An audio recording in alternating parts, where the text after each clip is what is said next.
Jewel of the solar system यानी सौर मंडल का गहना सैटर्न। इस प्लैनेट की अपनी अलग खूबसूरती है और इसके इर्द गिर्द मौजूद ये रिंग्स इसको और भी अनोखा बनाती हैं। लेकिन लगभग 1.4 अरब किलोमीटर दूर सूर्य के चक्कर लगाता ये सैटर्न अकेला नहीं है। चांद हमारे पास एक है, इसके पास तकरीबन 80 से भी ज्यादा। इन सब में एक चांद ऐसा है जो सबसे अलग है, टाइटैन। सैटर्न से भी ज्यादा स्पेशल और साइज में प्लैनेट मरकरी से बड़ा। टाइटैन की सतह पर नदियां तो बहती हैं, पर शायद इनमें पानी नहीं बल्कि लिक्विड के रूप में कुछ और ही बह रहा है। बर्फ से ढके पहाड़ और टेम्परेचर -180 डिग्री सेल्सियस।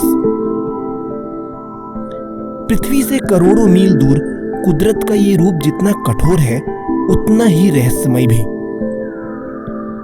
लेकिन इन सब के बावजूद आखिर वो कौन सी कंडीशंस हैं जो टाइटैन पर जीवन की संभावना को जन्म देती हैं? आइए जानते हैं।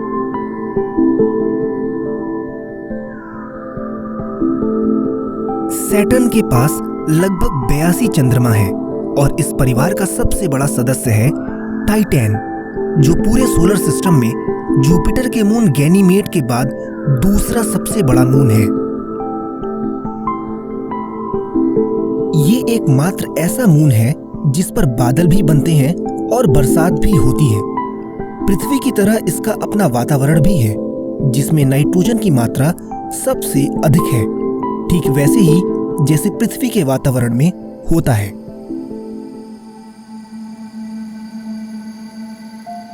वैसे इस वक्त आप स्क्रीन पर जिन तस्वीरों को देख रहे हैं, इन्हें देखकर ऐसा लगता है कि टाइटैन कुछ और नहीं बल्कि पृथ्वी का ही अतीत है। अंतर सिर्फ इतना है कि सूर्य के करीब होने के कारण पृथ्वी पिछले हजारों सालों से गर्म रही है और टाइटैन और सूर्य के बीच लंबी दूरी होने के कारण ये एकदम ठंडा है। हालांकि ऐसा नहीं है कि इस पर सूर्य की किरणें ना पहुंचती हों, लेकिन इन किरणों में इतनी ऊर्जा नहीं बचती कि टाइटैन पर जमी बर्फ को पिघला सकें। साल 2005 कैसिनी हाइगन्स मिशन के दौरान हाइगन्स स्पेसक्राफ्ट के टाइटैन की सतह पर उतरने के बाद बहुत से रहस्यों से पर्दा उठना शुरू हुआ। 2004 तक ऐसा माना जाता था कि टाइटैन ही सोलर सिस्टम का सबसे बड़ा मून है। दरअसल इस वक्त जिस हल्के ऑरेंज कलर को आप स्क्रीन पर देख रहे हैं, वैज्ञानिक इसे ही टाइटैन का सरफेस मान चुके थे, पर कैसिनी मिशन के दौरान ली गई कुछ हाई डेफिनेशन इमेजेस और डेटा के बेसिस पर यह जानकारी मिली कि 600 किलोमीटर गहरा ये धुंध टाइटैन का एटमॉस्फेयर है, जिसको पार करने के बाद इसकी सतह की शुरुआत होती है।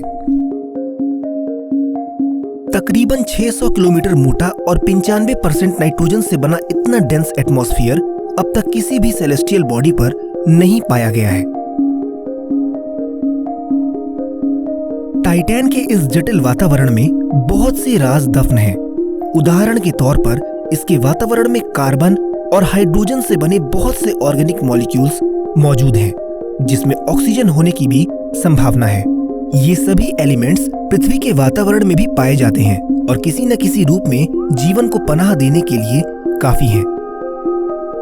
टाइटैन के वातावरण के अनसुलझे रहस्यों में से एक ये भी है कि 95% नाइट्रोजन के अलावा इसमें लगभग 5% मीथेन है। क्योंकि सूर्य की किरणें लंबे समय के बाद मीथेन को नष्ट कर देती हैं, जिसके बावजूद भी टाइटैन पर मीथेन मौजूद है, जो अपने आप में एक अनसुलझी पहेली है। आज भी इस विषय पर खोज जारी है कि सनलाइट के कारण लंबे अरसे के बाद नष्ट होने वाली मीथेन की भरपाई आखिर किन वजहों से हो पा रही होगी। दरअसल मीथेन एक हाइड्रोकार्बन है और विज्ञान की हमारी अब तक की समझ यही कहती है कि मीथेन जैसे हाइड्रोकार्बन किसी बायोलॉजिकल प्रोसेस से ही तैयार हो सकते हैं। किसी ऑर्गेनिक मटेरियल जैसे प्लांट्स या एनिमल्स के मरने के बाद माइक्रो ऑर्गेनिजम्स के द्वारा जब डिकम्पोजिशन की प्रोसेस शुरू होती है, तब मीथेन का उत्सर्जन होता है और यही मीथेन वातावरण में फैल जाता है। या फिर मीथेन की उत्पत्ति किसी वॉल्केनिक एक्टिविटी के दौरान भी दर्ज की जा सकती है। हालांकि टाइटैन पर मीथेन किन कारणों से मौजूद है, ये खोज आज भी अधूरी है। इसलिए इस पर हो रहे मीथेन के उत्सर्जन के पीछे किसी भी रूप में जीवन के कयास लगाना इस वक्त जल्दबाजी होगी। टाइटैन को अर्थ से कंपेयर करने पर हम ये पाते हैं कि टाइटैन की ग्रेविटी अर्थ की ग्रेविटी का मात्र 14% है। इसके साथ ही इसका एटमॉस्फेयर काफी डेंस है, जिसके कारण इस पर गिरने वाली बारिश की बूंदें बादलों से निकलकर धीमी गति के साथ सतह पर पहुंचती हैं। जिन बारिश की बूंदों का अनुभव आप करते हैं वो लगभग 20 मील प्रति घंटे की रफ्तार से आपके शरीर से टकराती हैं। टाइटैन पर इन बूंदों की रफ्तार मात्र 3.5 मील प्रति घंटे होती है। जरा कल्पना करिए कि इतनी धीमी गति से आसमान से जमीन पर गिरती बूंदें अगर आपके शरीर से टकराएं तो ये बस आपको आहिस्ता आहिस्ता छू कर निकलेंगी। ये एहसास वैसा ही होगा जैसे आसमान से पानी की बूंदें नहीं बल्कि फूलों की बारिश हो रही हो। टाइटैन की दुनिया को समझने का ये सफर अभी खत्म नहीं हुआ है। अगले वीडियो में हम ये जानेंगे कि टाइटैन की सतह पर सैकड़ों फीट गहरे, हजारों मील चौड़े सागर, शानदार झीलें और बहती नदियों में पानी की जगह आखिर ये क्या बह रहा है।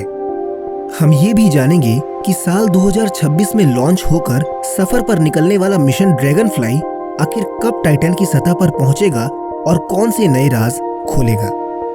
तब तक कमेंट करके बताएं कि आप टाइटैन के बारे में और क्या क्या जानते हैं।